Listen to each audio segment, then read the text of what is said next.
good time zones, ladies and gentlemen, and welcome to Daytona International Speedway, right here on the Racers Elite Network. I am Mike Taylor up here in the booth, and hopefully, if everything goes as planned, we will have the one, the only David Forch joining me here.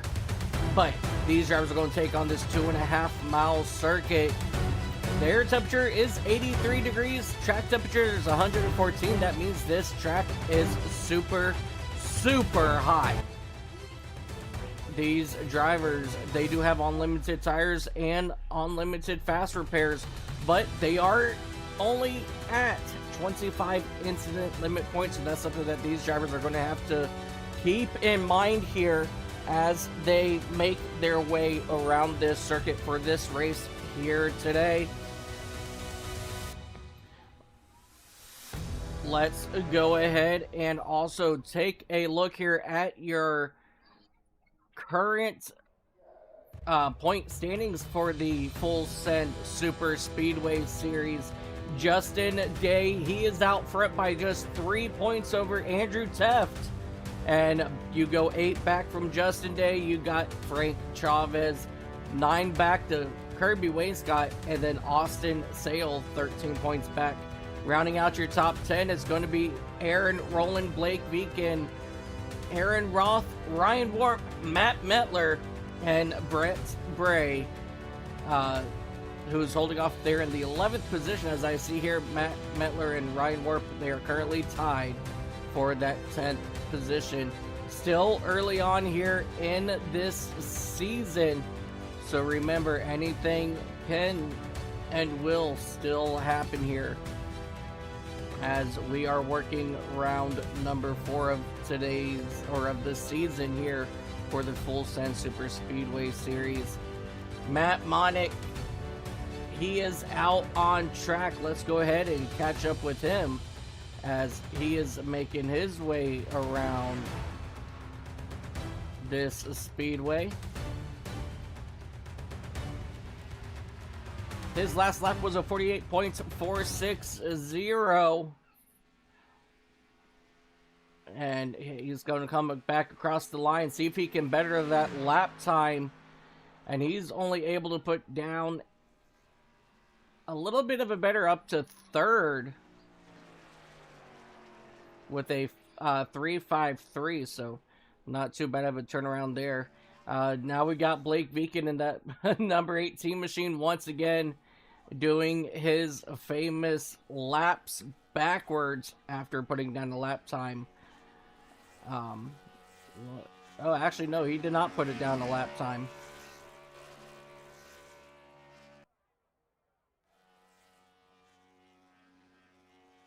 Blake always having a good time here on the Full Send Super Speedway Series.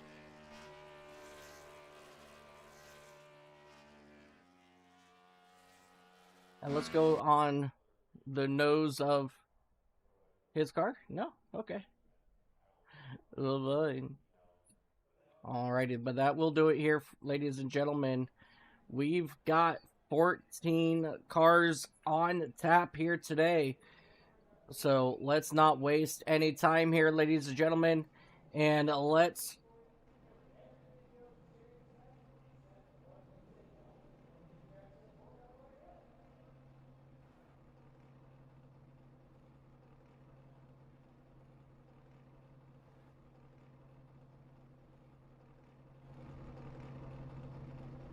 go ahead and let's find a good view here of the field. Let's go ahead and take a look now at your starting lineup for today's race. Aaron Rowland in that number 66 machine. He is going to be starting on the pole here today. To his outside, the number 45 in the Monster Energy drink, it's going to be Ryan Warp. Inside row number 2, Matthew Maniac Monick. He'll be driving that number 1 machine. And to his outside, it's going to be the number 14 of Robbie Mitchell Jr. Blake Beacon in his black-pink number 18 machine. He'll be on the inside of row number 3. And on his outside, the Kellogg's number 5 driver of Austin Sale. The 79 machine of Justin Day. He'll be joined by that 07 of Wayne Graves. Inside row number 5, you got that number 10 machine driven by Kirby Wainscott. He's going to be joined by the 73 of Blake Hewlett. Inside row number 6, you got that 311 machine of Matt Metler. And to his outside, you got that RCA driver at number 98, Andrew Teft. Rounding out your field here today, you got that number 22 machine of Jonathan Stidham. He's going to be joined by the 57 of Aaron Roth. And that's going to round out your starting lineup here today. As you see these drivers starting to take off away from the pits and onto the high banks here.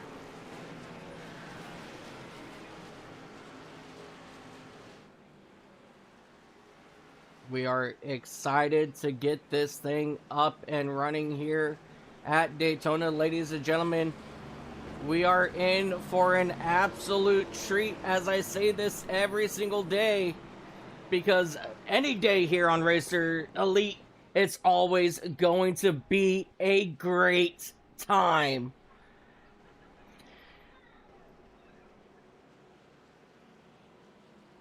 And how they currently stand as we are getting ready to go green flag racing.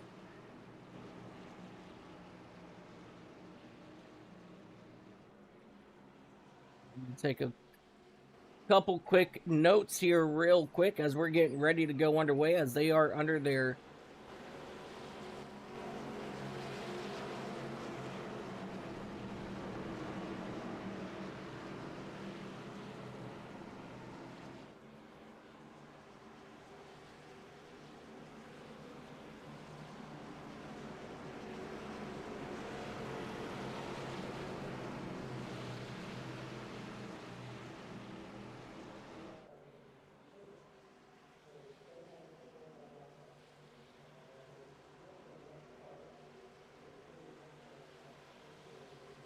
coming to the green flag.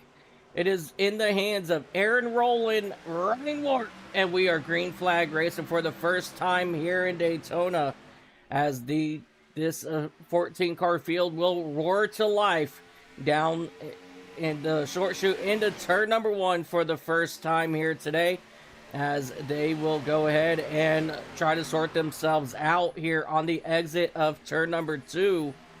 But right now, Ryan Warp is holding strong on the outside of Aaron Rowland as they come flying down the back straightaway for the very first time.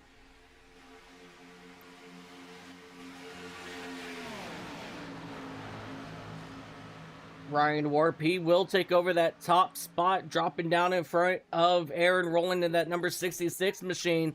As you see Robbie Mitchell in that number 14 machine, he's getting a good push here from Blake Beacon in that number 18, as they are trying to make their way in front of this pack. Working lap number 2 now of 80 here. These guys should be able to go just about one stop for this race.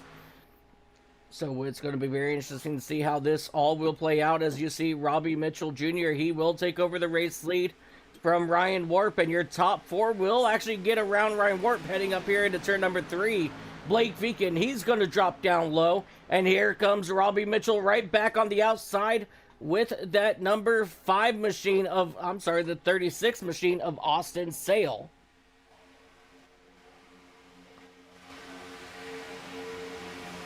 Austin Sale in that number 36 machine, that Kellogg's machine. He is holding strong very well there on the outside. And that outside lane is actually working pretty good at the moment, as they make their way now out of turn number 2 down the back straightaway once more. As you see, I think, Kirby Wainscott going down off track just a little bit on exit of turn 2. But so far, everybody is doing a decent job keeping everything nice and straight, as we still have our high-speed pace lap going on here at Daytona International Speedway. Whoa, big push out of Ryan Warp to the back bumper of that number 18 machine. And they were able to keep it nice and straight. And now they're going to climb back up here through the bankings of turns 1 and 2. Blake Beacon currently out front here on lap number 4. That outside lane, trying to see if they can get a good comeback. But so far to no avail, as they are driving back down here, still double wide through the entire field. But right now, your top two have cleared both of your lines at the moment. Nice and steady right now for these drivers heading up here into the tri-oval to start lap number 5. That outside lane with Robbie Mitchell out front has absolutely dissipated down to 3. No, now make that 2 cars, 1 car still up high. And that's going to be Robbie Mitchell Jr. as he is left alone all to himself as everybody else has gone to the inside. But here comes that 22 machine of Jonathan Stidham. He's now making that work around the outside, and right behind him now is going to be Aaron Roth in that number 57 machine. They are working on the outside of Austin Sale and Matt Metler as they make their way down into the tri-oval to complete lap number 5. Still double wide here in the back of this field as they head up here back into turn number 1 and 2. Oh, 4 cars up into the outside wall. The 57 is sideways. The 57, he is around. Mitchell Jr., he is around as well. And that's going to bring out our first caution of the day.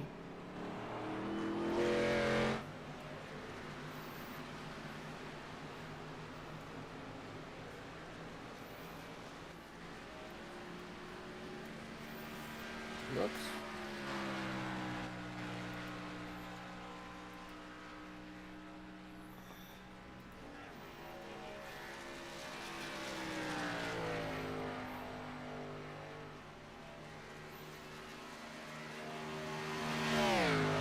Here we go. Let's go ahead and come back here and take a look and see what happened as these drivers head up here into turns 1 and 2. And as you can see right there, 4 of those cars all got up into the outside wall, and you actually, the one actually jumped sideways in the back as well. That's Matthew Moniak.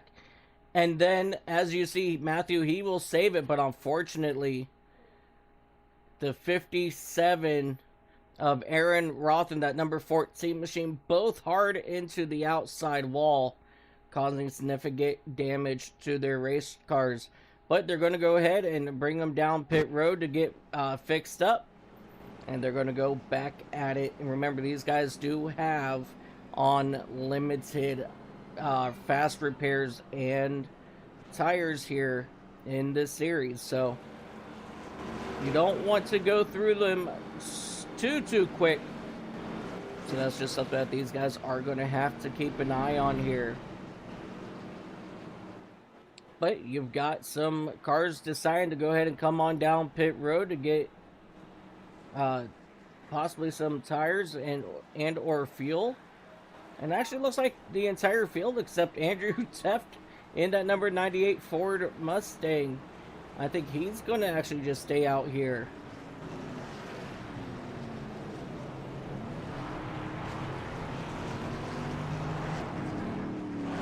Blake Beacon, he is down and away, and along with everybody else, only a handful of drivers getting left side and right side tires, as the field now will head up into turn numbers 1 and 2 to catch back up with the iRacing.com pace car. And right now, Andrew Teft in the number 98 Ford Mustang, he is going to overtake for the race lead. And this puts him at actually a really big disadvantage here, as everybody else just came down on lap 7 of this race. Oh, so Matthew Monac in that number 1, he stayed out as well. So at least Andrew Tuft, he will have a drafting buddy if they need it when it comes down to green flag pit stops, if we get to that point in this race.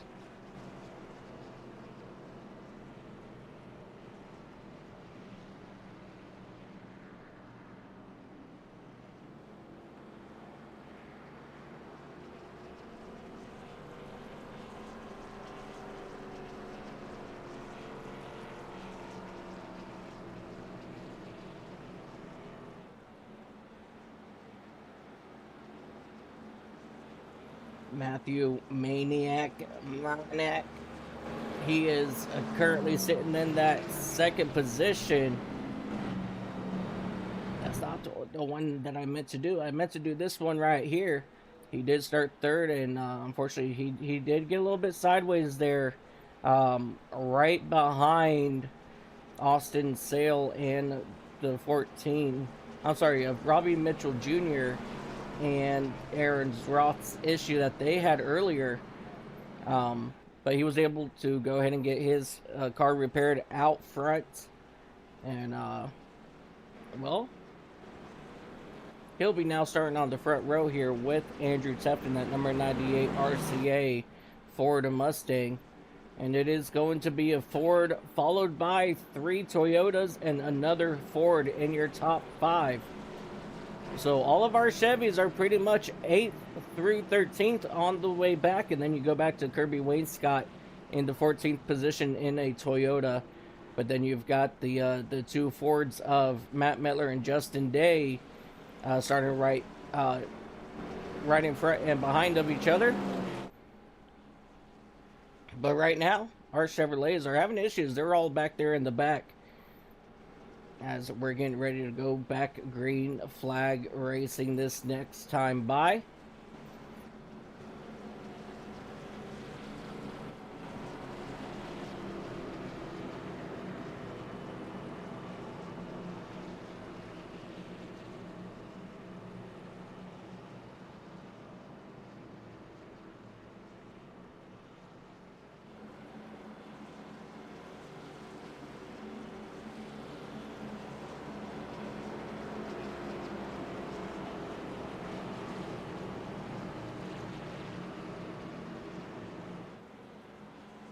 Blake Beacon in that number 18 machine started 5th here today, currently in that 3rd position. Ryan Warp, he started 2nd, fell back to 4th on that first routing. And right now, your highest mover, other than Andrew Teft, it's going to be Aaron Roth in that number 57 machine, who started 14th, dead last and up to 6th. But we are green flag racing once more here in Daytona as these cars come back to life on the loud pedal, and which Matt Miller would call it the loud pedal, as they quickly go up through the gears. And you got your top 2 in each row really starting to push each other. You got that number 18 Blake Beacon right behind Andrew Teft. And Matthew Maniac, he's got Ryan Warp in that 45 right behind him. As you see here, Matthew Maniac, he's going to take over that race lead thanks to help from Ryan Warp in the 45. And now up here in turns 3 and 4, still that outside lane is still prevailing just a little bit, but they get a little bit spread out. And that's going to allow that inside lane to get a decent run here heading into the tri-oval to complete this first lap of this restart. A lot of movement so far out of these drivers with all that bump drafting that they have been dealing with. And we are right back to our high-speed pace lap as they come flying out of turn number 2.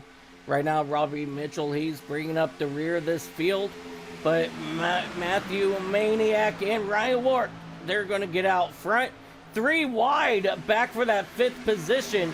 That's going to be Aaron Roth, the 22, with Jonathan Stidham, the 79 of Justin Day going 3 wide here on exit turn 4, heading back down into the tri-oval. They're going to go ahead and get themselves sorted out. And right now, Ryan Warp stuck out there by himself, falling all the way back, and finally starting to get help out of that 22 machine of Jonathan Stidham, but there's still just about 2 car lengths between them. But now, here he comes. He's going to look to hopefully start making a run here. As you see Matthew Moniak getting down onto the apron. I'm not sure if he got shoved down there. Whoa, there, all the way down on the apron. Hold on to her, Robbie. He's going to be able to come back up in front or behind the field just fine. And now we've got a 3-car breakaway. Andrew Teft, Blake Beacon, and Matt Mettler all single file out front, while the rest of the field are still trying to get themselves situated after everything that transpired on the backstretch last time by. As Austin Sale, he has fallen back, hopefully to pick up Robbie Mitchell. But out of turn number 2, the entire field's pretty much starting to get themselves single file. And right now, Jonathan Stidham is left to the outside all by himself. As they enter up here into turns 3 and 4, Stidham, he's going to jump down. And now we have our freight train. But of course, as I say that, we've always got one driver always trying to make a move. It looks like that number 1 machine, he's not comfortable sitting back in that 6th spot. He wants to move forward, but unfortunately, he's got no help. So he's going to get freight trained on the inside here. And now he's all the way back here to Ryan Warp in that 7th position. And finally, he's got some help in his back bumper. Now, Jonathan Stidham, he's going to go around him on the outside, bringing Kirby Wainscott with him. Oh, big movement over there.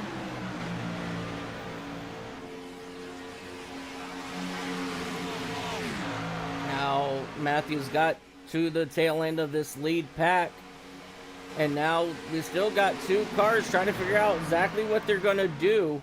And it's that number 10 machine of Kirby Wainscott.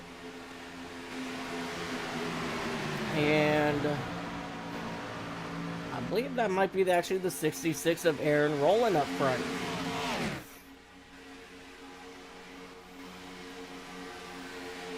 Yep, that is the 66 of Aaron Rowland. He is trying to lead that top side back towards the front. But right now, he's currently getting stalled out right about where Ryan Warp is for that 6th, 7th position.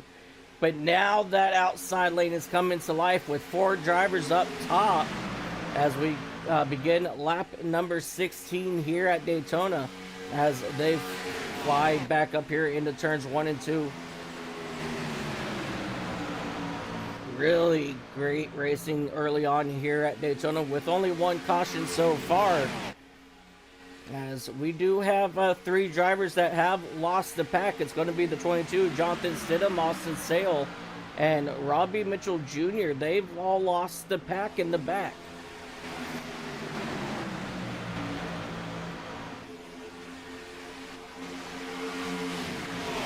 Making their way back down the front straightaway here. Andrew Teft back out front.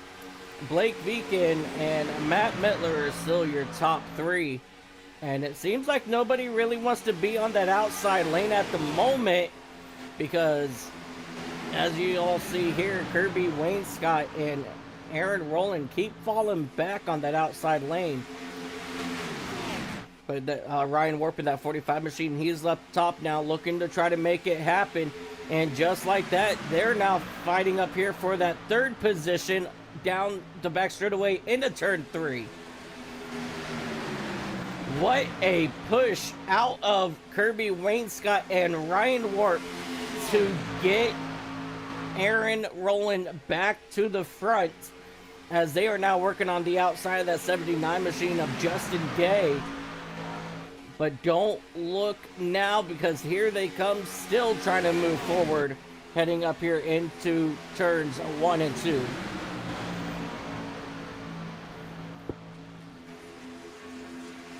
Out of turn 2, that outside lane starting to fall back just a little bit.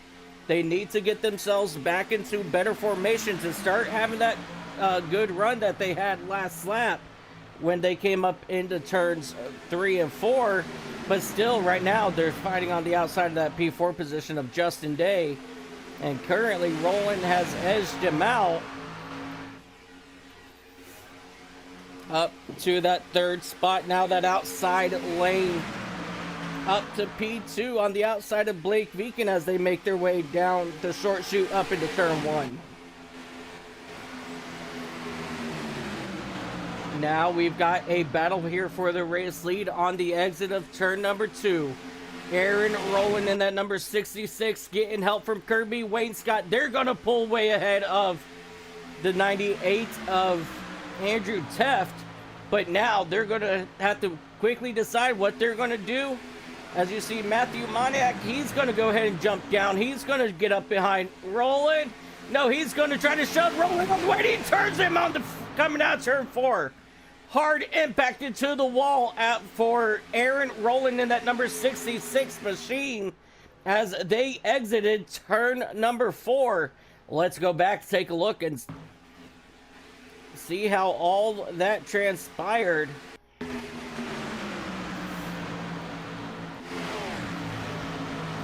Yeah, he just got on the inside and he couldn't lift, and hard impact into that inside wall for that 66 machine. But he is going to get it going, and he's going to get some help here out of that 22 machine of Jonathan Stidham. As you see, Robbie Mitchell there now passing Rowland now for the 12th position. And now my question is, how much hurt is Aaron Rowland in? Jumping back up here now to our race leaders. Ryan Warp in that number 45 machine. He is currently out front.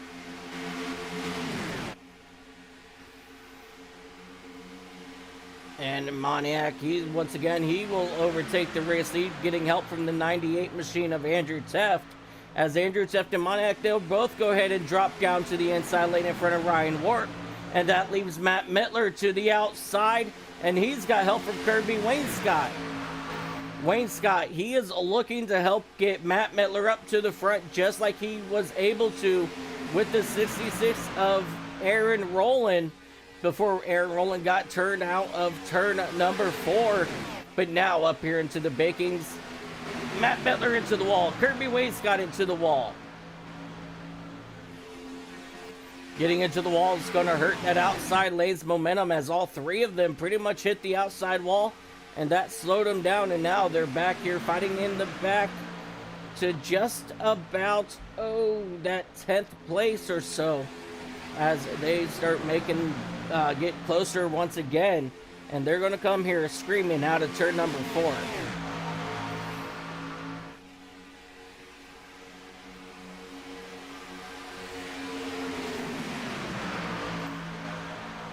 While we are under this green flag segment, we would like to give a quick shout out to a couple of our sponsors. Whiplash Simcams, for giving you all the beautiful looks that you are getting to see right here at Daytona. We also want to thank Speed Zone Race Control. We want to thank Chantel Pottle and everybody over at Speed Zone Race Control for doing what they do for us here on the Racers Elite Network and for Racers Elite. And if you guys would like to get some merchandise for the Racer Elite, go ahead and scan that QR code that is on your screen. And all proceeds do help to go back towards these broadcasts. So with that being said, ladies and gentlemen, we do want to thank all of our fans who come in every single night to watch the awesome action right here on the Sensational Network. As you see, Ryan Warp almost getting turned off the front bumper of that number 18 to Blake Beacon, but Warp was able to hold on to it as they head up into turns 3 and 4. Beacon, he is all over the back bumper of that 45 machine in the corners. He's got to be careful or else he will turn that 45. and that's something that you definitely don't want to do, as we are coming to lap 25.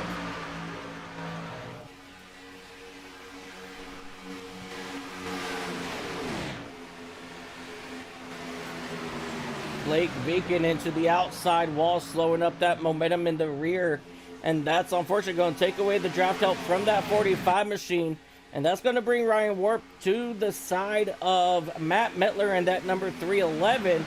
But now Blake Beacon fighting back hard on the outside. Matthew Monik is having some sort of radio connectivity issues at the moment, as he's going to have to try to get that sorted out with his race team, make sure his radio is still connected inside that race car. But here they come down the back front straightaway here once more, climbing up into the bankings as they are working on the outside. There we go. As they are working on the outside of oh, Andrew Teff gets turned. Save it. What a save. How in the heckers did they save those two machines? That was absolutely incredible driving out of Aaron Roth and the 98 of Andrew Teff. Andrew Teff, and he only fell back to that fourth position, as he is battling it out right now with Blake Beacon. I'm pretty sure they're going to... Oh!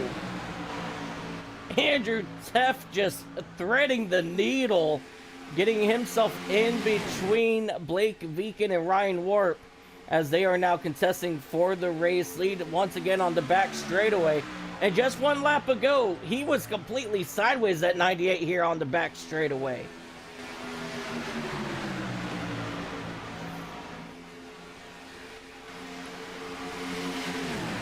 Once again, what an incredible save just a couple laps ago, as we are continuing to watch this 8-car battle here for the race lead. Here working lap number 28.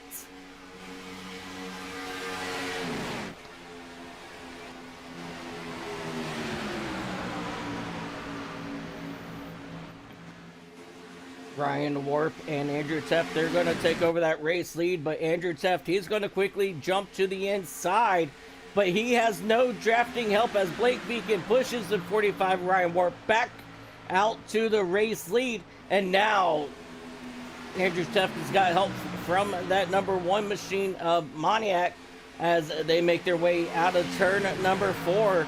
Your top 3 absolutely clear, as you see Andrew Teff, he's going to still stay on that outside lane. I'm sorry, that was Wayne Scott staying on the outside lane, and now Andrew Teff, he's going up to join him. And now, once again, we got 4 cars on the outside lane. But here comes the 79 of Justin Day and that number 73 of Blake Hewlett, who we haven't really spoke much of here today. He's starting to make some movements towards the front. And here comes Kirby Wainscott now on the inside of Blake Beacon and Ryan Warp. Kirby Wainscott getting a lot of help now from that 79 machine of Justin Day as they make their way out of turn number 4 back down towards the start-finish line. And right now, Kirby Wainscott, he will take over the race lead.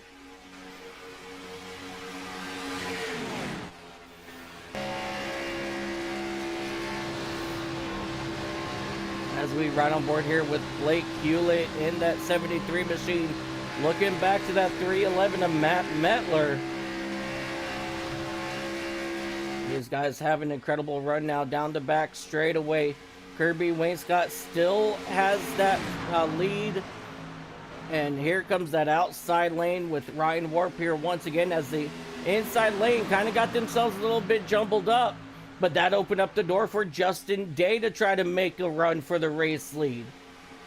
The help is just not there for Justin Day. He's going to slip back to the 3rd position as Blake Beacon works to his outside. Beacon, he's going to clear him for the moment. But just like that, that inside lane is coming back to life. Ryan Warp he will take over the race lead, heading down the back straightaway, still single file.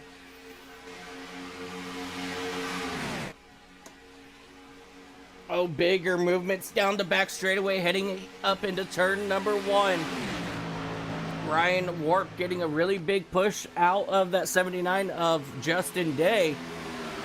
And here comes Blake Beacon and Kirby Wainscott back to the outside.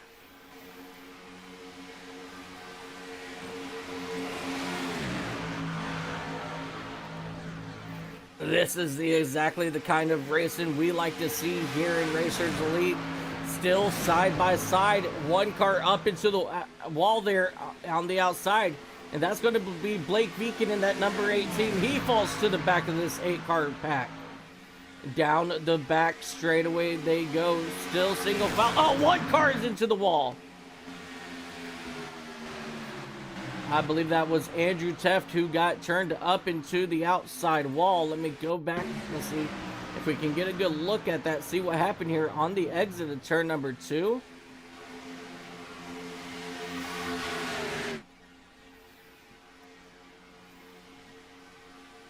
A bad bump there out of Blake Beacon to the back bumper of the 98 of Andrew Teft.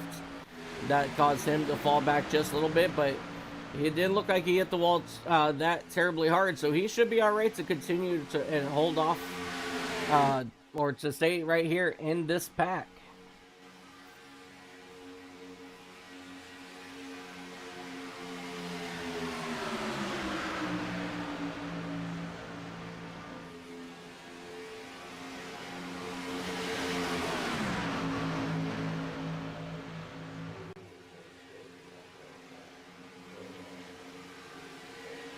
Oh, give me one moment here.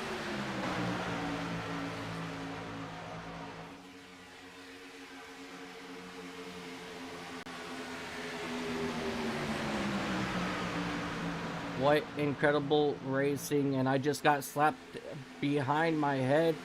Ladies and gentlemen, let's welcome the man, the legend, David Forchup into the booth. Hey, David. Hey. How you doing today, buddy? I am tired.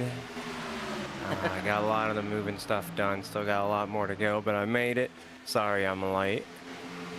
It's all right. We're only about halfway through this race, and let me tell you what, this 8-car field, or this 7-car field now, as it looks like we have lost Matt Metler in that 311 machine.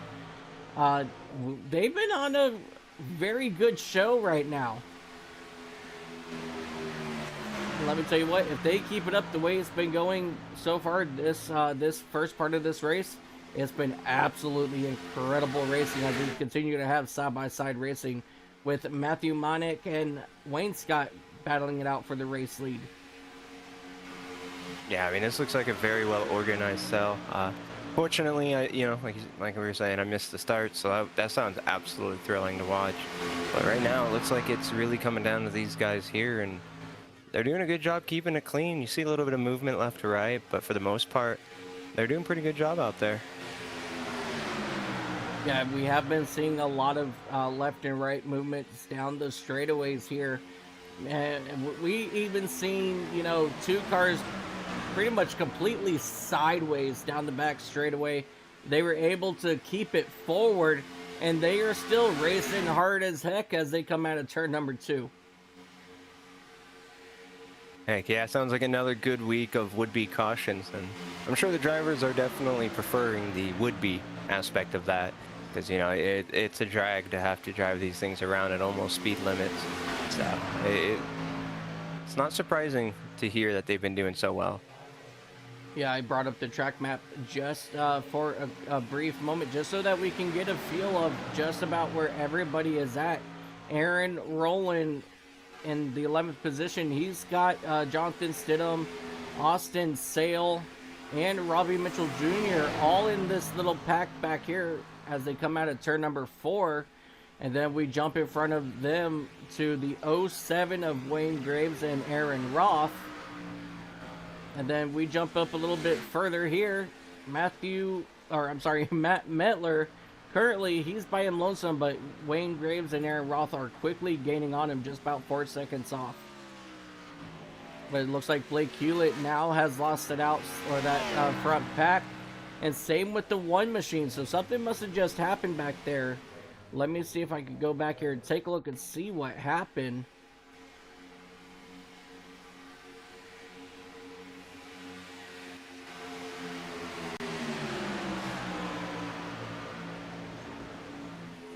Looks like they're being pretty aggressive with those bumps there. Yeah. And whatever happened, it should be coming up here in just a moment.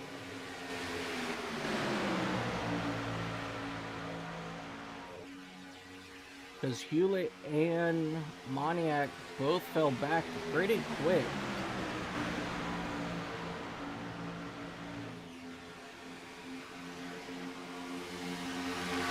Yeah, it looks like it might just be a bump. Right there, yep. right? Oh! Yep. Ooh. Keep it off Hard the wall, keep it off the wall. Another incredible save. Good job. Yeah, that's frustrating as a driver, not just because it messes your day up, but now there's no caution, so you don't really get a reset either.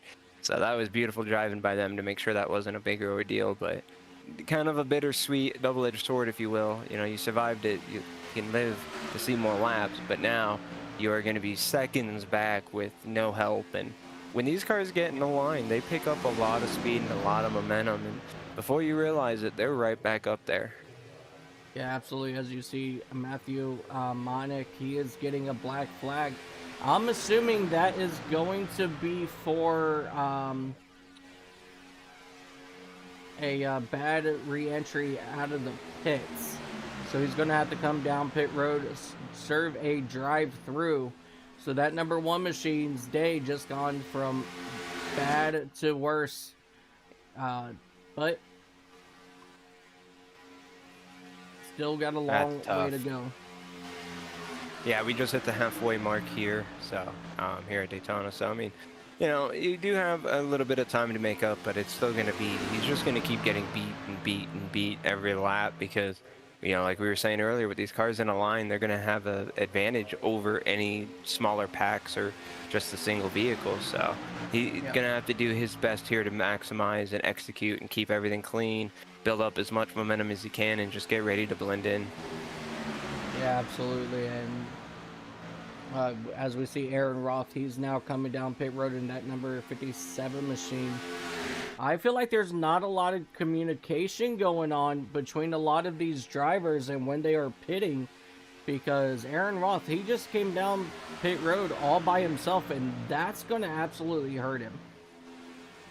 Yeah, you know, that's not what you want to do here. And I know a lot of people don't like, you know, you have to make friends for super speedway racing, but you really do. Not so much to really, you know, get to the front of the pack, but in order to survive green flag cycles like this. Ooh, hard on the brakes for the 98 Heft, that, or the 89, sorry. No, that's the 98. Sorry, I'm looking 98. At it at a different angle here. Yeah, the 98, yeah, of Tef. You know, that's going to hurt him a little bit here. I mean, so I'm assuming he doesn't want to take tires. Yeah, I mean, not only that, you know, he is by himself. You know, so when he does come out, he may be able to pick up, I think it was Aaron Roth who just came down pit road. So it's going to be very interesting to see, you know, on how all this is going to play out.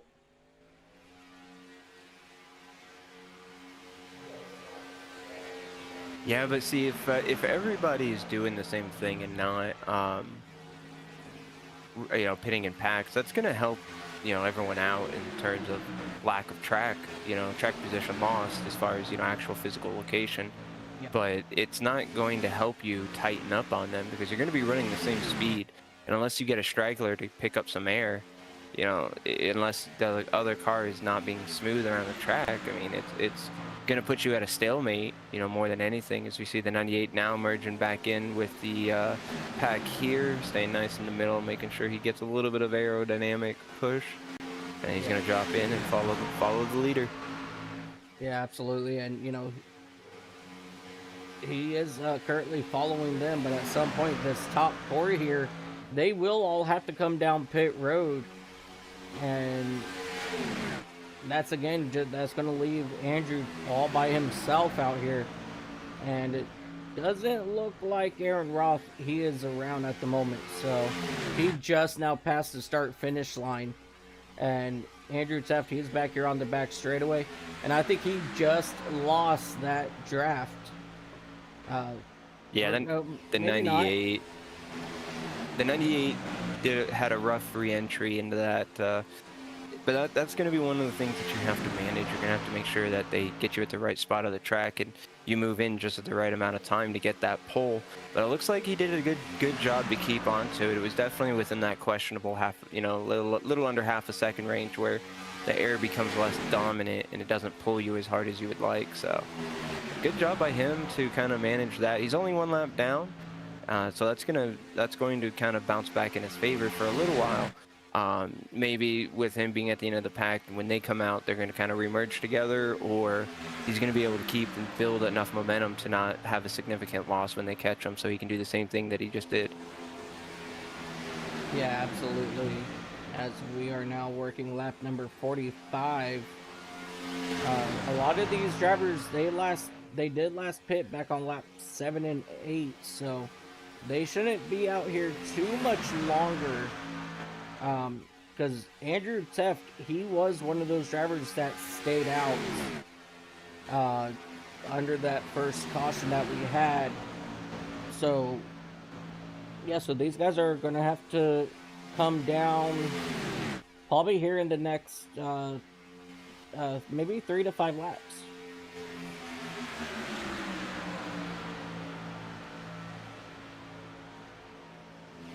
Yeah, forgive me as I was obviously late. I'm trying to think strategy here.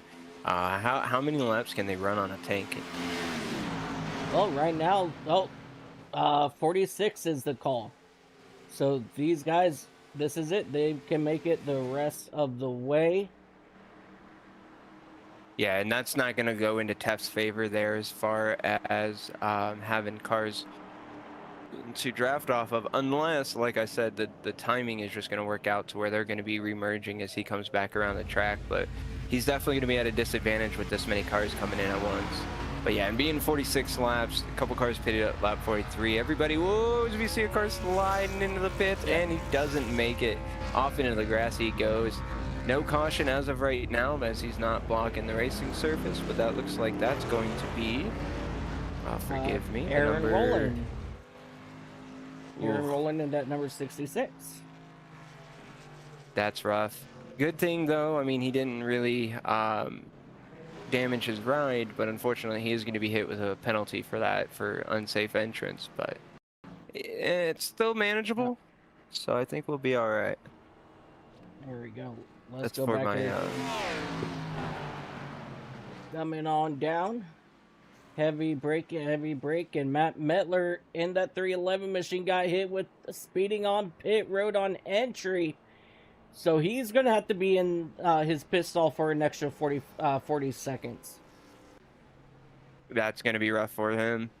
You know, now's not the time to be getting these penalties. You might be able to come back a little bit, but I don't think it's going to be salvageable.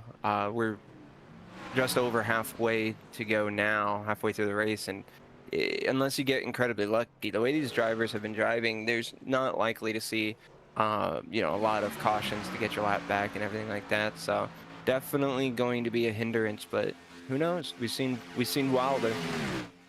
Yeah, absolutely, and we now catch up with our top 3: Kirby Wainscott, Ryan Warp, and Justin Day. This right here, ladies and gentlemen, this is the battle for the race win. The closest car is 9 seconds back, and that's, or 10 seconds now, back to Andrew Teft in that 98 machine, and he's continuing to drop until he gets to just about, 19 seconds back, it looks like, or 15 seconds back, and he's going to get picked up by Blake Hewlett in that number 73 machine. Yeah, that's tough for Teft because he's out there hoping that something happens and this 3-car breakaway slows down quite a bit, or a caution comes out, because even with another car, I mean, 2 versus 4 isn't going to really make much of a difference. You know, you're going to get a little bit of speed, but as long as those 3 cars stay in line, you know, it's going to be real difficult. You can see the 73 working its way now around 98 at TEF. They're going to fall in line, and these guys are going to start using the air to their advantage.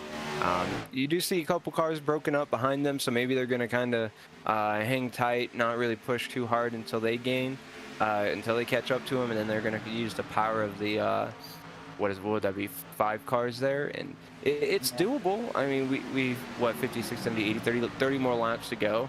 I mean, it's going to be close, but they might be able to pull it off as long as these guys stay patient, they stay in line, which looks like they're not going to do. Nope. And around And the that's outside. Yeah, and that's one of the tougher things to do. I mean, you can kind of think about it, it's like a slingshot in effect almost, where the faster cars goes around and then sucks them up to their speed, but the reality of it is it's going to slow the first 2 cars down. Now it's going to take them more time to get reconnected and get that aerodynamic momentum built, and I would have just started pushing, honestly. Yeah, these guys are 22 seconds back away from your lead pack. Now just under 22 seconds. And these guys, they're still gaining on your top 3 at the moment. And they have a new addition. Yeah, they're going to have Matt Mettler be able to tack on to make 6 cars up here. And that means that this group, they're going to be able to go a little bit faster than your top 3. Yeah, all these cars working together is going to kind of pierce through the air a lot better. And, you know, having Mettler there to kind of end out the little line, you know, that's really what these drivers wanted to see. They wanted to be able to see as many cars as they can get caught up into this little bunch, because you can see it now. I mean, once these guys get more situated and they kind of tighten up a little bit, you'll see that 22.1 from Roth and Day. You'll see that quickly start to minimize, as we saw for a minute there. It was really, you know, decreasing rapidly, but now we got another addition to that line. So now at this point, Wayne Scott, Warp, and Dake are kind of at a disadvantage. You know, they're going to be running a little bit slower, so they know now's the time to ride it out, and let's let these guys waste the time and have to work their way closer. Then let's battle. So it's going to be a lot of strategy coming into play. A lot of people wondering, you know, what's the move here? What's the next step? And, you know, how can we either minimize our losses, or how can we maximize our gains right now? And I mean, unfortunately, as of right now, I am watching that gap, and it's doing nothing, but it's actually growing. So they are now above the 22-second mark, and they're almost just about 22.5 seconds back away from Kirby Wayne Scott, your race leader. That's crazy. You know, I would not expect that to happen, but it could also be that these guys are actually hurting each other being spaced out the way that they are. Anytime the lead cars start building momentum, they're pulled back by the car behind. So I almost wonder if they become more organized, if we see that go back to how it usually is. But I mean, with these cars, it could be more aerodynamically efficient to have 3-car breakaways, or you know, 2 to 3 cars versus, you know, 5, 6, 7 of them. So it's going to be interesting to see as that time continues to grow between the 79 of Day and the 57 of Roth. Yeah, it's just almost just shy of 23 seconds now away from your race leader, Kirby Wayne Scott, and only 22.7 seconds back to 3rd place of Justin Day. So this little group here, they really need to get their act together, as we see Beacon going to possibly go to the front to see if it can make a difference for him, with him to lead. Yeah, you know, the biggest thing here is if you're Wayne Scott, Warp, or Day, you're going to have to time your moves perfectly. If you start slicing and dicing a little bit earlier than you should, you're going to hurt the momentum that you guys have built, and that's when we're going to see this this car pack kind of start shrinking in on them. But as long as they continue doing what they're doing, I mean, we see the evidence in front of us. You know, they're now 24 seconds back, and they're losing ground. Yeah, they're still losing ground. That means they are pretty much a half a lap down to your top 3. You know, it only takes just about 45 seconds to get around this track, and they're sitting at pretty much average 24.5 seconds right now. So yeah, they're pretty much halfway back around this back from the race pack to this group, it's not looking beneficial for this group back here. No, but the one thing that they have on their side is that as these laps tick down, moves are going to be starting to be made. You know, at some point you got to cut your loss and try to, you know, maximize what you can get out of it. So we're going to see these cars start to move around and get 2 wide through, maybe 3 wide here and there. And, you know, that could either be the first 3 cars doing it or the pack that we're looking at here. It's anybody's guess at who's going to start moving around and when, but with 25 to go, you're going to start seeing some drivers get a little bit impatient, and I think a caution is probable, well, possible, but probably not probable, especially with these guys. We've seen a lot of would-be cautions happening with them. Oh, yeah. I mean, we saw a good, you know, 3 or 4 would-be cautions already here today, and right now they're pretty much calm, cool, and collected as they are making their way back out of turn 4, heading back into travel for 24 laps to go this time. So time is quickly running out for them, and so it's going to be very interesting to see if they can catch them. But at this point, we're already almost 27 seconds back now. I think you can kiss those top 3 cars goodbye.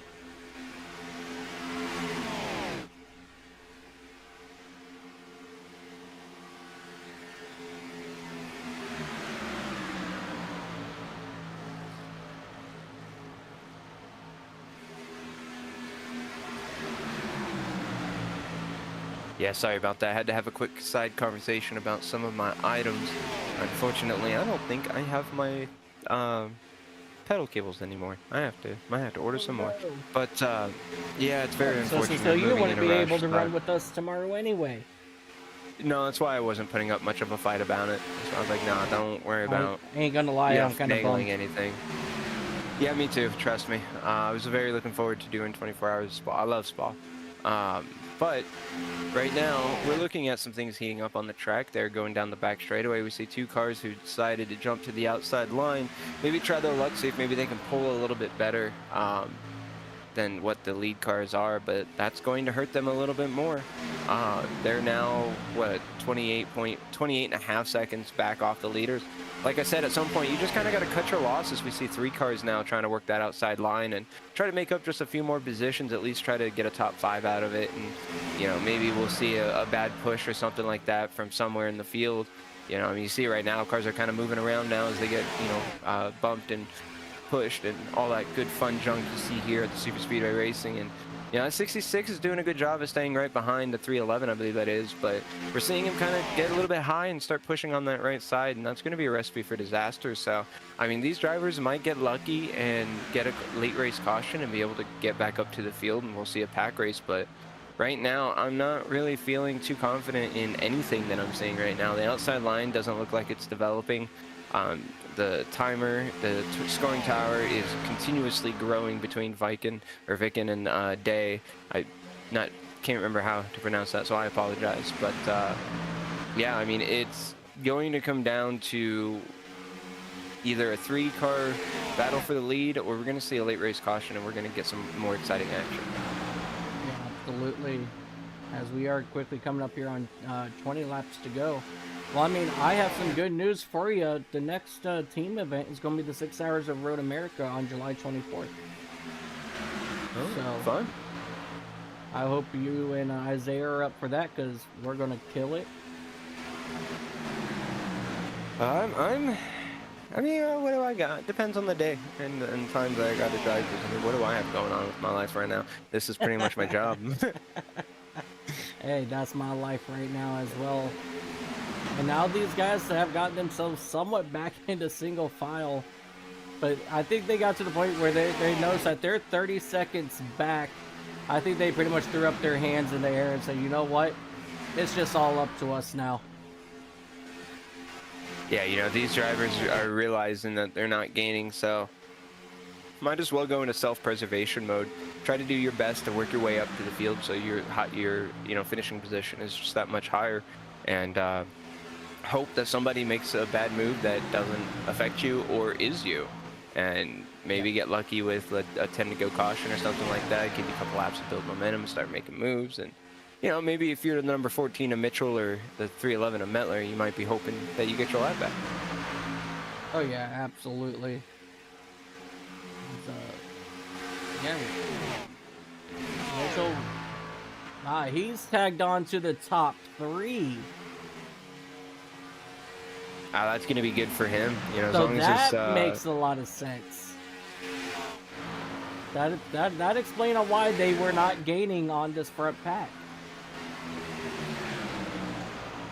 yeah, I mean, with an additional car making it a 4-car pack, you know, it definitely makes a lot of sense why they weren't picking up, you know, any ground at the start. But once all the other cars kind of funneled in, I'm really surprised to see that they weren't making ground up. I almost wonder if this aerodynamic package, the Super Speedway package that they're running, if it's kind of more of a preference of 4 cars punching through the air rather than 5 or 6, you know, because there's always an explanation for things, and while I may not know the words for them, you know, it makes sense to me. If too many cars are there, it disturbs the air too much. So I don't know. I'm not a scientist. I'm a whale biologist, and don't look that up because it's not true, or it could be. Who knows?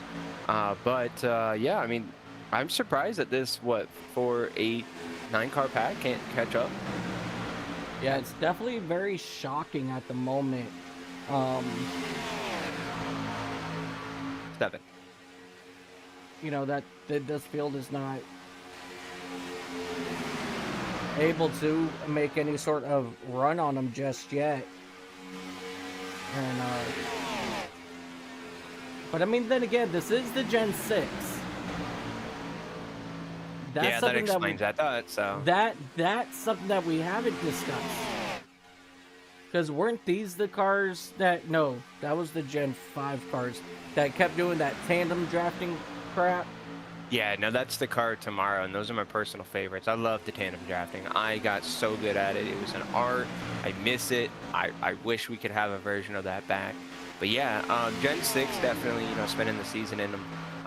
They're definitely quirky cars. I don't know all the science behind, you know, how they were made and everything like that, but this is definitely one of those cars that, you know, like I had kind of noted towards earlier, you know, some cars have, you know, that optimal car, you know, allowance for the draft, so to speak. And if I'm not mistaken, the Gen 6, you could really get some moves going with just 2 to 3 cars.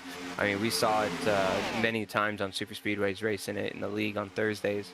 You know, if you were smart with it, you could really make some moves with, you know, not that many cars. So I'm a little less surprised realizing that they're the Gen 6, because I thought about asking, I'm not going to lie, but as the announcer, I should know what cars are on the track, so I'm a little embarrassed, if you will.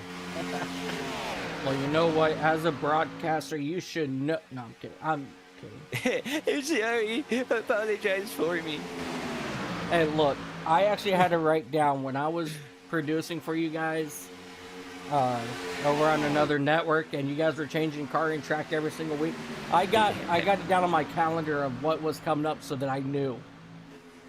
Yeah, that's something I need to do. Is I need to start using my calendar, because it's getting difficult bouncing around from network to network and different times and days, and oh my goodness gracious, it's a fun time to be alive for me, that's for sure. But yeah, it's a lot to take in, you know. Yeah. One thing I like though is like a series like this with Racers Elite. You know, you're gonna be in for a quality show, and you also know that you're gonna see familiar names and sometimes new names, but you always kind of know who is who. You know, like when you see, you know, the 73 of Hewlett, you know, he's 73 in almost every league. He's one of the ones that's easier to track. You know, and then you got Day, he's usually 79 or the 10 car. You know, so it gets easier over time the more you produce for a specific network. But yeah, it's insane how much you have to remember about who and what car is this week at what track. Yeah. You know, how did the last week go? And it's a fun time, that's for sure. Oh yeah, definitely. And this front lead pack, they are sitting just a little over 12 seconds behind Andrew Tefton, that number 98 machine, and those cars back there. So we're coming up here on 12 laps to go this time by. It's going to be very interesting to see how much time that they can actually gain on this field in front. Yeah, that's crazy to me, honestly. Like they're about what 3 they're one car shy of the other pack, and these drivers are just able to make it work, and it's quite insane to me to see it working out this way, because that timing tower is still reading 32.7, 32.76, 7, 8, 9, and it's ooh, a little bit of a bobble there. That's going to hurt them a little bit, but good job saving it by everybody. That's what the other drivers in the other pack are hoping to have happen, except without the save. So I mean, it's not impossible with 12 to go, but knowing these guys and being, you know, seeing these guys run every week, it's still not probable to see a caution. It's possible, but the likelihood of it is very low, if you ask me. Yeah, absolutely. They're pretty much a little bit less than a mile behind the second pack, and I think things are starting to get a little dicey up here for your race lead. You know, as just one lap to go, you know, there's a lot of movement in this little pack right here. I think that's it. And we still got, you know, Jonathan Stidham and Austin Sale and Robbie Mitchell Jr. here in this, the last 3 cars in this pack. They're still all racing for that 9th position too. Well, good news from my corner of the booth. I believe we just found my my cord for my pedals, so yay. Oh, heck yeah. Oh, Blake Beacon, he just went off track. I don't know what for.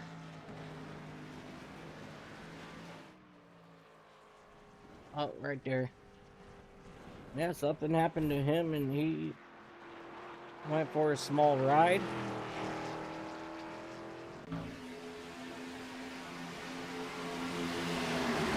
By the way, 10 laps to go this time by Kirby Wayscott, Ryan Warp, Justin Day, still your top 3. The 3 cars in this little pack right here. The 3 behind them is going to be Jonathan Stidham, Austin Sale, and Robbie Mitchell Jr. battling it out for that 9th position. And then you got Andrew Tefton, that 98 machine, leading the pretty much the rest of the field down into turns 3 and 4 now. And it's going to round out to be Andrew Teff, Blake Beacon, Blake Hewlett, and the 07 of Wayne Graves. Ryan, Aaron Roth is still back there as well. So this is 4th through 8 back here with, I believe Roland is back here with them. Moniak, he has actually retired from this race. Yeah, I wouldn't be surprised to see within the next 3 to 4 laps, this top 3 is going to start moving around a little bit. You know, it's coming close to time, and you pretty much lapped the rest of the field. So at this point, anyone in the pack is not for position other than Wayne Scott, Warp, and Day. So I wouldn't be surprised if we see a couple drivers starting to make some moves, and I wouldn't put it past the lap down traffic to try to get the lap back for the finish, but I'm thinking we're going to see some exciting movements here shortly in the next, you know, like I said, 3 to 4 laps.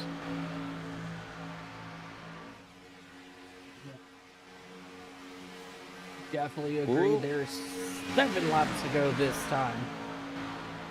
But the fat lady hasn't sung yet. Still potential for a caution flag, as we saw 2 cars, the 5 and the 22, I believe that was.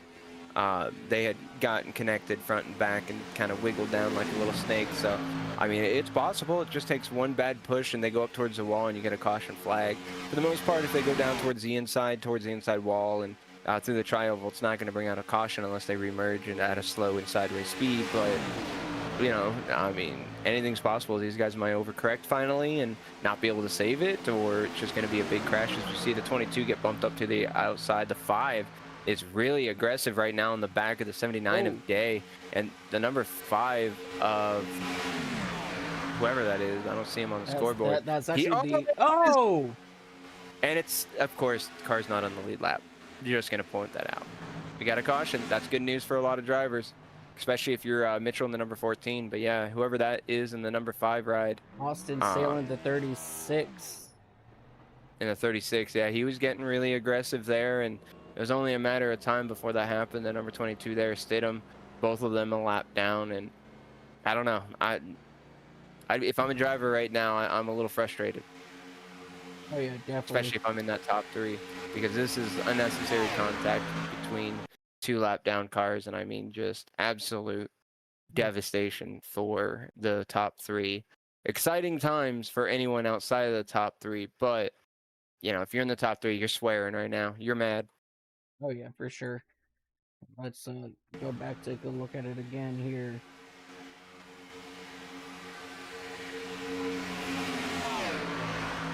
Comes down for a side draft, and the 5 comes up just a hair, and they meet in the same part of the real estate, and now they're having a discussion about who got there first. Absolutely, and man, that's just so unfortunate for them. Yeah, it is. But, you know, it's really good news for, like I said, anyone who's not in the top 3, because now this will reset their chances. If you're the number 14 of Mitchell and you're not involved, you didn't stop, you didn't hit anything, you're reeling right now. You know you still have an opportunity to win this. He's going to get his lap back. He's going to be able to be at the tail end of the line, and you know, being at the end of the longest line is not necessarily a detriment here. I mean, as long as everyone gets going the way they should, you hit that start-finish line, you can start moving around how you need to. So, I mean, it's not the end of the world as long as the other drivers get out when they need to get out, but, oh, man, I'd be nervous if I was the number 14 of Mitchell Jr. right now. Yeah, absolutely, and we got 3 drivers taking advantage of the 4 drivers now. Ryan Warp, Andrew Teft, Blake Veek, and Blake Hewlett, and Wayne Graves. So 5 cars taking advantage of this pit stop. As you see, Robbie Mitchell now getting his lap back to put him back on the lead lap of this race. So definitely a really good, a good day, you know, getting turned around here for Robbie Mitchell, as he is currently sitting in that 9th position. And with only 12 cars on the track, I mean, we're going to have just about 2 laps to go when we go back green. I think it's going to be fun 2 laps. Yeah, we're going to see a lot of go time. We're going to see a lot of drivers making moves that they may not have been making earlier. We're going to see a lot of drivers kind of taking a moment and then launching out and trying to build up that momentum. I mean, if you're Wayne Scott, if you're Day, you're kind of at an advantage right now. You're kind of controlling the pack. Day's got to execute right now. He's got to be able to get a good jump with Wayne Scott to allow him the opportunity to stay even with him, maybe even pass him. But one of the things these drivers are going to want to do is make sure they do a tactical restart. That's what I call it. You don't want to get too big of a lead. You don't want to get too slow. But you want to make sure that when you get going, you kind of adjust your acceleration to the car behind you. That way they don't build up that momentum and slingshot past you.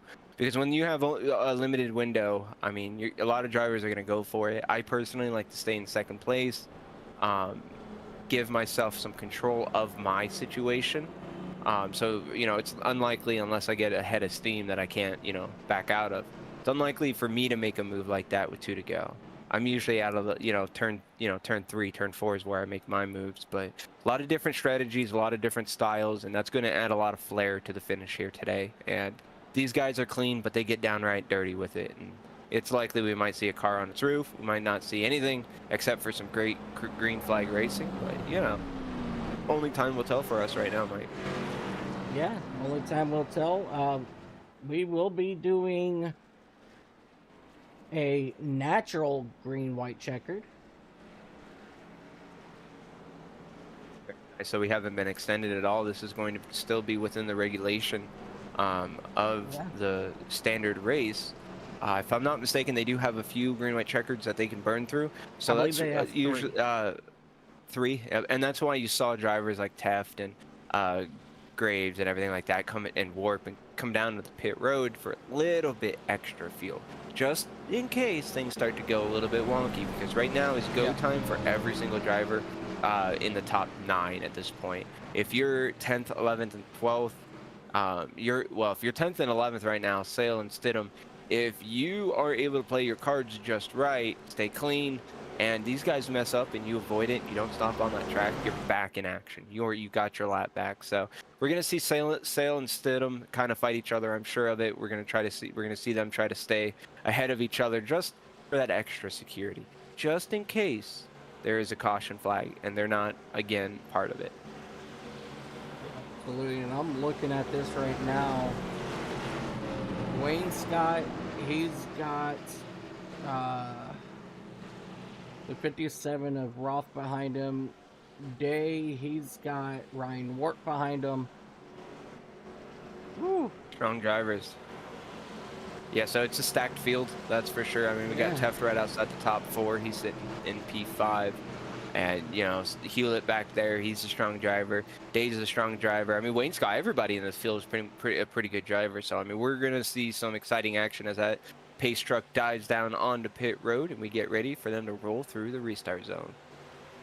Back green flag racing, 2 laps to go. Whoa. As Justin Day spins his tires, and that's going to give Kirby Wayne Scott a much big of a lead, which he did not want to see happen here in the closing laps of this race, because that just means the entire field can possibly eat him alive.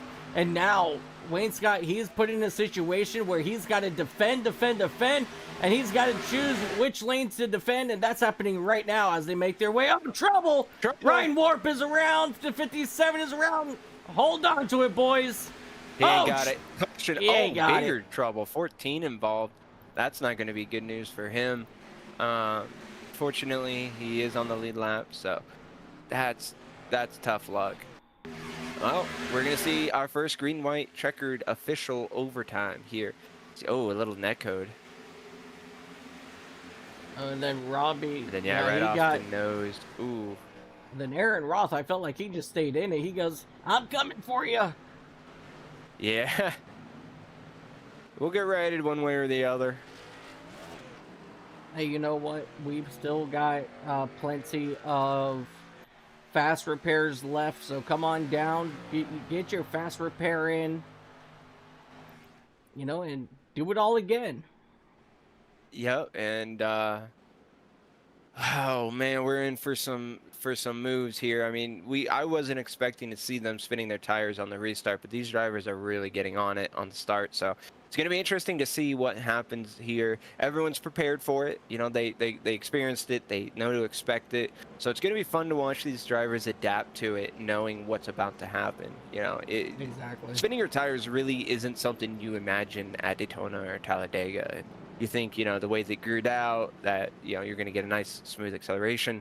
But reality is that as the tires wear down and you're on the banking, even though it's not as banked as the corners, I mean, naturally physics say, you know, what goes up must come down, and these drivers are pretty much, if you ask me, in a relevant way, kind of defying gravity each time they come through, because the banking is intended to help push them into the track, right? So I mean, like, their ass is going to go down. Sorry to not put it any other way, but on any type of tilt, you spin those tires, where's the weight going to go? Down. So it's going to be fun to watch these drivers adapt and try to see who can maximize while managing the start. Because while Wayne Scott's in control, I mean, he can make a mistake, and that would give Day control. If Wayne Scott makes too big of a mistake, you know, the car behind him has control. So it's a really anybody's game here, as we are at lap 81 now in extended fashion. We are going to lap 83 or 84, I believe it will be. None of these drivers have given up, though. We are looking at a ready-to-go field here. Anyone who has gotten the lucky dog or has been on the lead lap has already proven that they know how to make some moves. So we're going to see some exciting bumper-to-bumper, door-to-door action at over 180 miles an hour, almost 200 miles an hour. And if you're sitting here and you're restless, I'd get up and I'd shake it off right now, because we're going to have some times where you're going to want to stand up. So you're going to want to make sure you're limbered, you're ready to rock and roll. And Wayne Scott in the number 10 is leading the field to our hopeful first and final green-white-checkered. Yeah, absolutely. A little bit of a way to go here. We're just going to step away real quick for a quick commercial break. and we will return. We will return for the final lap. So just give us just a couple moments, and we will return. Racing isn't easy, but experiencing it is. iRacing puts you in the driver's seat with the industry's leading sim racing game. Drive on laser scan replicas of the greatest racing circuits from around the world. Go head-to-head against other drivers chosen by skill-based matchmaking to ensure competitive racing at every level. Compete across all your favorite series. In officially licensed cars, engineered to deliver the most accurate driving experience possible.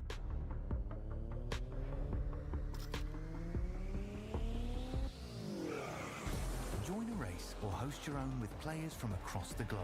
Race against the computer or in a league with friends. Feel the thrill behind the wheel. Visit iRacing.com.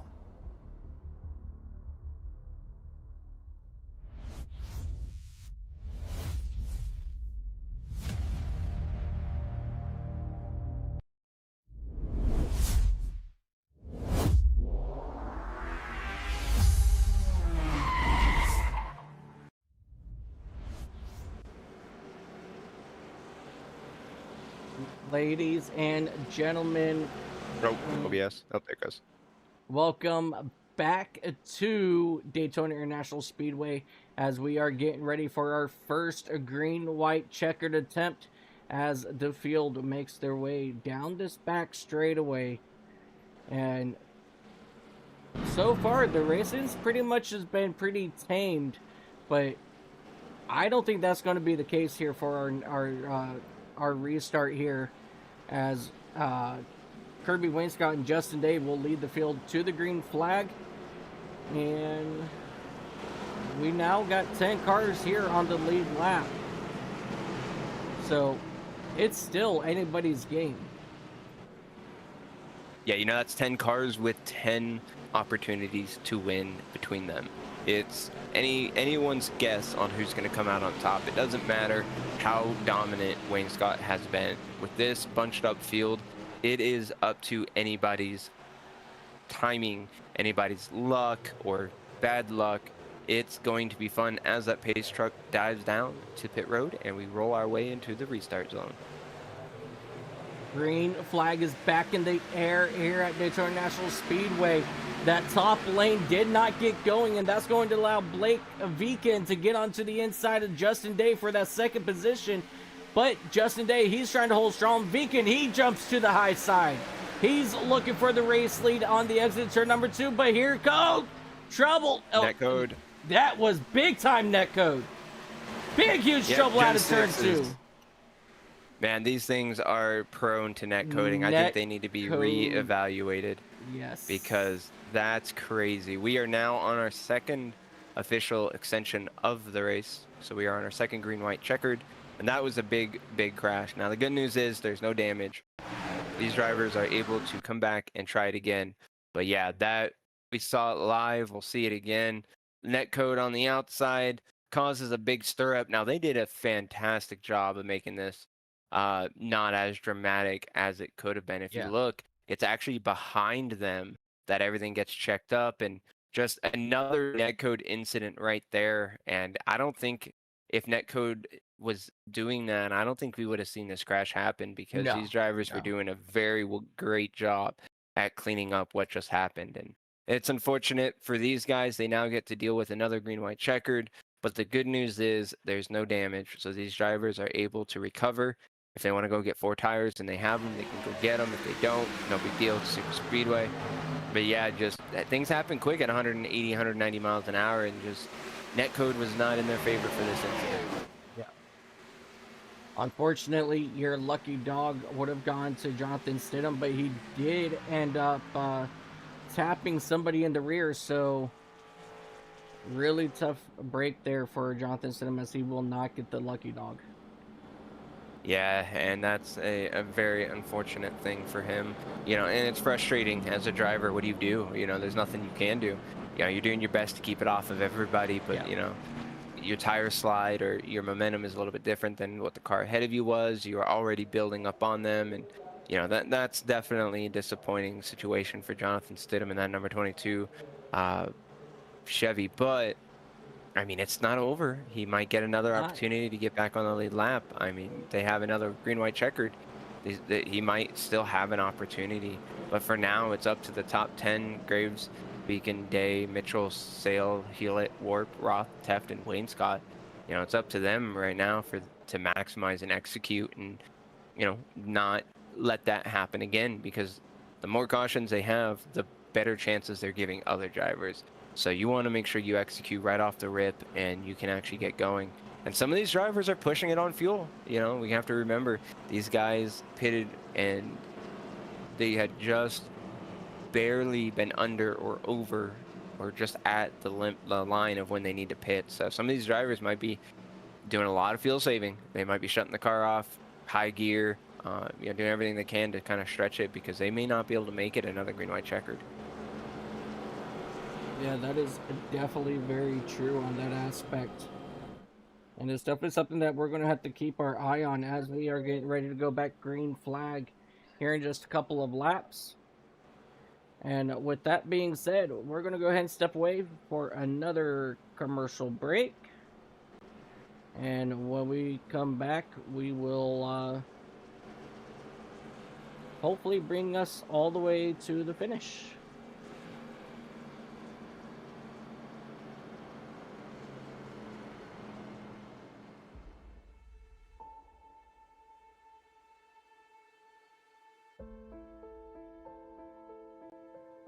There might be some rain coming through.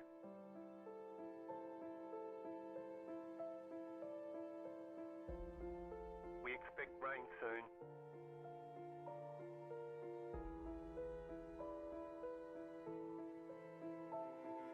Rain is close.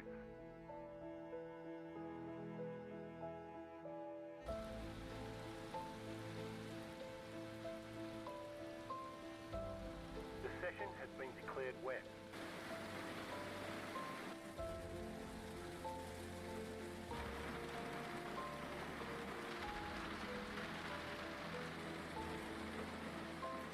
No sign of this rain stopping.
Rain is clearing up.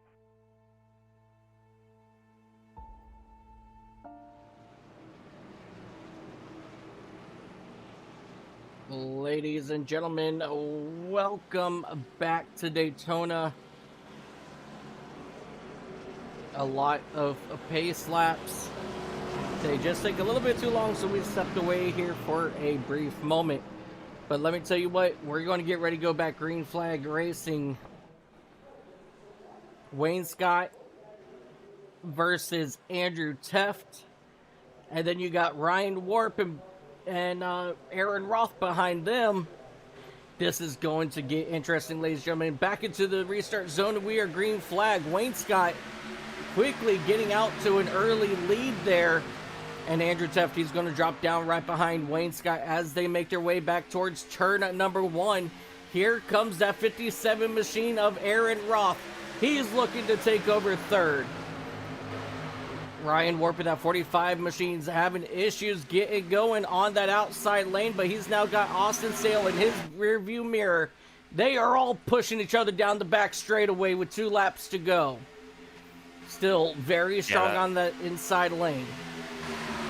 Yeah, that was a beautiful start by the number 10 of Wayne Scott. He got just enough lead to give himself a comfort zone, but not too far out there to where the 98 could have sucked in and just maximized his opportunity into the lead. These guys are working well together, and we're going to start seeing some moves coming around the next corner here. Whoa, Beacon into the outside wall. White flag out. is in the air. Ladies and gentlemen, Kirby Way Scott, Andrew Tuft will lead the field into turn number 1 and 2 for the final time. Robbie Mitchell, he started to make his way up through the field along with Aaron Roth. Here comes Aaron Roth looking on the inside of Andrew Tuft. He's going to get there, and he's going to push Wayne Scott down the back straightaway. No help for Andrew Tuft in that outside lane contact, and around 4 cars remain in this race. That 98 of Andrew Tuft hanging strong on the outside, still side by side on the exit turn number 4. Who is going to take home the race win? Who's going to get the better push? Ladies and gentlemen, at the line, it's going to be Andrew Tuft, followed by Kirby Wayne Scott, and that 14 of Robbie Mitchell. What a beautiful end. That was great defensive driving by every driver out there. Sucks to see a crash happen, but they did a really stand-up job getting themselves around the track and getting into position to be where they need to be. Taft definitely maximized on that final restart, and it was beautiful work. That was a shove. Yeah, let's take a look here at the white flag moment heading up here into turns 3 and 4. You see Blake Beacon getting shoved to the outside, and then all the trouble started to stir right behind them as they climb up here into turns 1 and 2.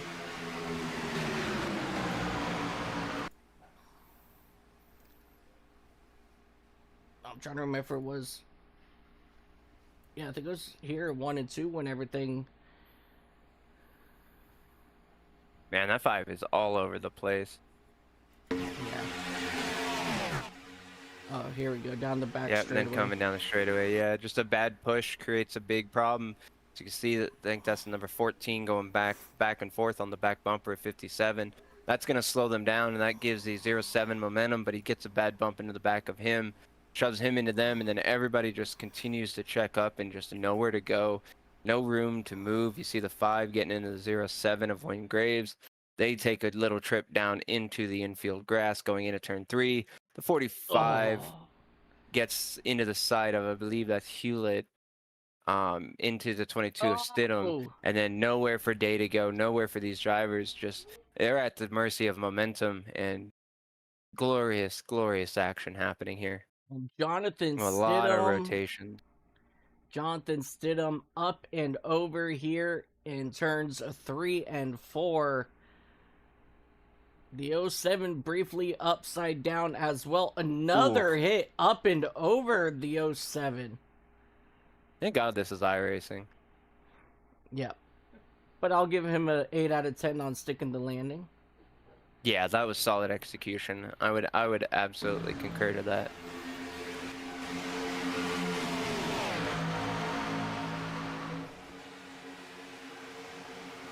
All right, one more look at it with Jonathan Stidham.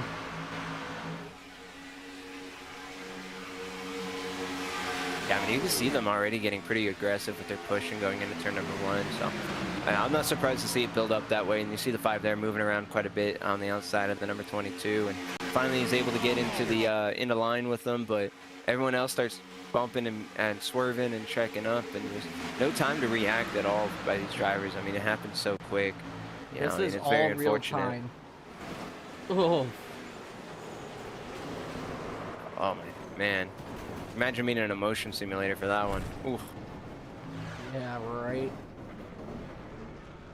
And then Andrew Tuft at the line. Yeah, that was great defense by the number 10, moving in line and using that air and making sure he can kind of maximize or minimize the loss there. But that was beautiful movement by the number 98. He put himself in the right spot at the right time and knew exactly what he needed to do and where he needed to be. So, I mean, that was beautiful work by all these drivers. Yeah, definitely has. We're gonna show Andrew Teff some love, your race winner here at Daytona, who did his burnout while we were. Oh, I guess he might have ran out of fuel. Oh, he might have. Either that or... Oh, there he no, there he goes. goes. Had to run a quick gas can out. No big deal. Yeah, no big deal.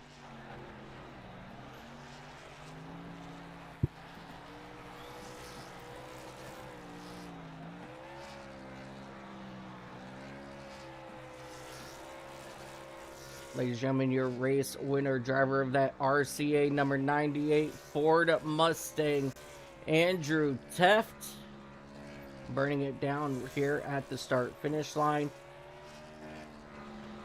And let's go ahead and take a look here at our race results. Andrew Teft in that number 98 machine led the last 10 or only led 10 laps. Kirby Wayne Scott came home second. Robbie Mitchell Jr. in that number 14 comes home third. Aaron Roth comes home fourth, and rounding out your top five, it's going to be Blake Beacon.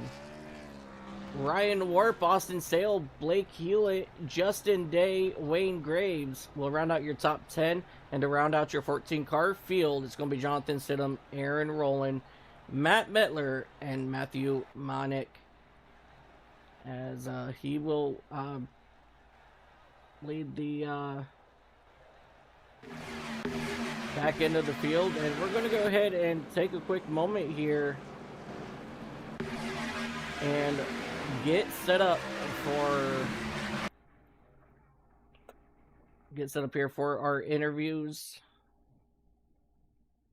And we're going to start off and talk to, I believe it's going to be that number 14 machine. You get to the right places of Robbie Mitchell Jr. Hey, Robbie, it's Mike and David up in the booth. Do you got a copy? Yes, sir. I got you. Robbie, man, what a big up and down race for you here at Daytona. I know you fell back up to the front. You fell back again, back to the front. Any idea how long it was going to take you to figure out which part of the track you wanted to be on, the front or the back? Well, my strategy going in was to just stay up front and hopefully just keep my incident points low. And when I got into that first wreck, I just decided I'm just going to sit in the back and just ride it out. And we went green for a long time until that caution came out. And I was like, well, I guess it's my time to push. Yeah, you definitely had a really great day. And I'm trying to remember if you were part of that front three. No, that was Justin Day. So you're back in that second pack. When that caution came out, did that change your whole entire thought process leading into the end of the race? Not so much. I knew when that caution came out, there's obviously just a few laps left to go. I know the guys up front were frustrated at that, but yeah, after that, it was just like, well, I'm going to try to stay up front as long as I can. And hopefully my teammate was going to catch back up and we could work together, but that didn't happen, unfortunately. So, yeah, I was just trying to stay in the top five. Definitely a great strategy there for you, though, coming home third. Before I let you go today, Robbie, is there anybody that you'd like to give a shout out to? Yeah, I'll give a shout out to Low and Slow Barbecue for sponsoring me for this race and this season. To Austin Sale for having me here. I know my dad's watching, so shout out to him too. And yeah. And you guys in the booth, sorry, I forgot to mention y'all. And Andrew Teff for putting on a great race. Yeah, well, thank you for putting on a great race. It was absolutely fun to watch. But congratulations, buddy, on your third place finish, and we'll see you hopefully next week. Yes, sir. Alrighty, ladies and gentlemen, that's going to be your third place driver, that number 14, Low and Slow Barbecue number 14 machine of Robbie Mitchell Jr. Now let's go ahead and bring up your runner-up driver of that number 10. Looks like that KFC number 10 of Kirby Wayne Scott. Grab him real quick here. All right. Kirby Wayne Scott. It's Mike and David up in the booth. Do you got a copy? I got you loud and clear. Kirby, man, what an incredible final restart that you got there. And just unfortunately, your teammate Andrew Teff did his Tefty thing and just absolutely outran everybody. Walk us through that final restart and what could you have done different to keep that 98 machine behind you? I mean, pretty much nothing. I mean, you could get such a run in these cars. Yeah, the elite car was always in trouble. But the only chance I had was when we came out of 2 and Andrew was a little high and Aaron was able to get underneath of him. I thought Aaron would be able to give me a shot, and then the 14 was right behind Aaron. And then right as we were getting into 3, the 14 went up. I was just about to clear Andrew, and if I'd been able to clear Andrew, I probably would have been able to manipulate both lines coming out of 4. But the 14 did a good job of getting up there and giving Andrew a shot, and he was able to side draft me and able to drag race his way to the win. Yeah, absolutely. Definitely a good try there at holding them off there, but just unfortunately coming home short on that. But still a really great day for you. Believe you stayed out of trouble all race long, so that's a good that's a big W there here at Daytona. And before we let you go, Kirby, is there anything or anybody that you'd like to give a shout out to? Yeah, I'll just give a shout out to you guys in the booth. You guys do a great job. We appreciate you guys broadcasting all the events that Andrew throws on. And speaking of which, I'm a little upset with him right now for taking a win from me. But shout out to Andrew. He does a great job putting on the league, and he does a great job of keeping all of us engaged and putting on a bunch of different events and stuff. So give a shout out to him, and give a shout out to Kinsley Smith. He's the one that does all the paint schemes that I run throughout the week. So definitely got to give him a shout out. He couldn't show up tonight. His daughter had a rehearsal. I mean, typical kids always getting in the way of racing. But no, give him a shout out. But no, that was a lot of fun. I found out pretty early that the high line was the best line. You could keep the momentum up, and in these cars, it was a whole lot better not to constantly bump draft somebody. It was a whole lot better if you just stayed right on their rear. You could really keep the momentum up. So, but yeah, I was able to keep it clean and keep it out front for the majority of the last 40, 50 laps or so. So I'm happy to come out with the second place. I'll take it. Heck yeah. But congratulations, Kirby, on your second place finish here at Daytona, buddy. And we look forward to seeing you next week when we head to Talladega in the next gen. All right, I'll be ready. Thanks, guys. Yes, sir. Ladies and gentlemen, your runner-up for today's race here at Daytona, driver of that number 10 Kentucky Fried Chicken Toyota Camry is going to be Kirby Wayne Scott. And now, ladies and gentlemen, without further ado, let's bring in your race winner, driver of that number 98 RCA Ford Mustang, Andrew Teft. Andrew, it's Mike and David up in the booth. You got a copy? Yeah, I got you. How about that one? Dude, that is intense. Just absolutely intense. Beautiful movements. And Kirby Wayne Scott says you owe him $20 for letting you win. No, I'm kidding. No, just another incredible run out of you here at Daytona. Beautiful moves, timing everything so perfectly. Andrew, I'm getting out of questions to ask you, my man. Stop winning. But how was that number 98 machine out there? And man, what did it take for you to actually get around Kirby there for the race win? I think the story of the night was just kind of the way the cars were shimmying around, and all of us were kind of confused. The last time we ran these, they didn't do that. We weren't sure if it was the setup or if the session was a little wonky or something, but kind of a lot of net code, and like from behind the wheel, you couldn't tell exactly where people were. They're kind of just buffering around all over the place. So a little bit of net code out there a couple of times, almost died multiple times, but was able to hold it together at least for that final restart. And thanks to Robbie for those couple shots coming to the line there. That really helped out. Yeah, I know that the Gen 6 has been having a lot of net code issues since this latest build.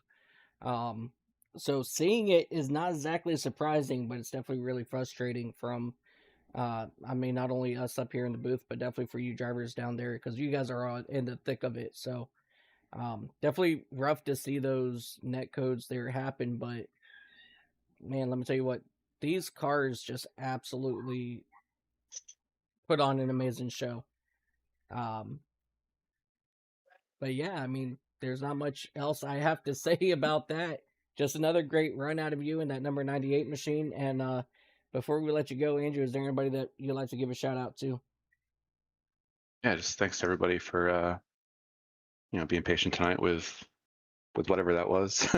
Hopefully they get that sorted out, because these cars are a lot of fun. You can really build up some massive runs, and they're pretty stable overall. But just a little tough when you can't tell exactly where people are, especially when it's you're out there bump drafting. It's a matter of inches or less than inches. So, but just thanks to everybody for toughing it out and keeping it fun anyway. And I want to thank my teammate Kirby for helping me out tonight, and our servicemen and women, friends, family, team, you guys for helping out in the booth, Chantel and Race Control.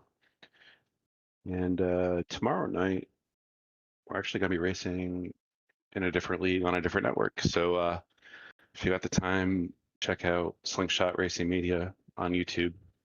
It's a pretty similar sized channel to ours. But I'll be participating in their Firecracker Summer Classic, I believe they're calling it, tomorrow night at 9 o'clock. It's a bunch of prizes on the line. I think there's still some seats available also. You can find the info in our Discord server. I think it's going to be a lot of fun. It benefits charity, and got a few of our guys showing up to represent Racers Elite. So hopefully we can put on a good show again tomorrow for everybody. Yeah, absolutely. Definitely good luck to you guys. Unfortunately, I will not be there. I will be running the 24 hours of spa, and then I'll be stewarding a 24-hour endurance race on top of all that. So, but definitely good luck to you guys, part of Racer Elite, in that over on Slingshot, and bring us home the win, Andrew. Yeah, it's going to be racing those 1987 Cup cars, fixed setup. That old bumpy Daytona, the previous scan, not the one like tonight. So who knows? But either way, it's going to be a ton of fun. Usually see a lot of these races around 4th of July. So it's been about a year since I've done one. So I'm kind of excited. But yeah, thank you guys. Absolutely. Well, Andrew, we'll see you next week, buddy, and congratulations on your race win. Yeah, thanks. Alrighty, ladies and gentlemen, that is your race winner, driver that number 98 RCA Ford Mustang, Andrew Teff, taking home the race win once again here at Daytona. Let's go ahead and take a look and see if our point standings has been updated, and it sure has. Andrew Teff, he will take over the points lead from Justin Day, who is currently tied for second with Kirby Wainscott. And then Austin Sale, Blake Beacon will round out your top 5. But David, my man, I know you got in, through the halfway point of this race, just about. But man, from what you saw, what are your thoughts on the closing laps? I mean, Racers Elite at its best, that's how they do. They provide good action up until the end, and then they provide great action. I mean, it was a beautiful last last lap maneuvers that put people where they needed to be, and a couple upset drivers just by not winning. But overall, everyone's got the respect for each other, and I'm always pleased. It's always fun to be here on Fridays and watch these guys power it around. Yeah, absolutely. Once again, the High Banks here in Daytona Beach, Florida, have gave us a beautiful, amazing, awesome side-by-side racing show. And let me tell you what, I always love it when we come here to Daytona. If it's not only on the oval part, running the road course as well, I love it, everything about this place.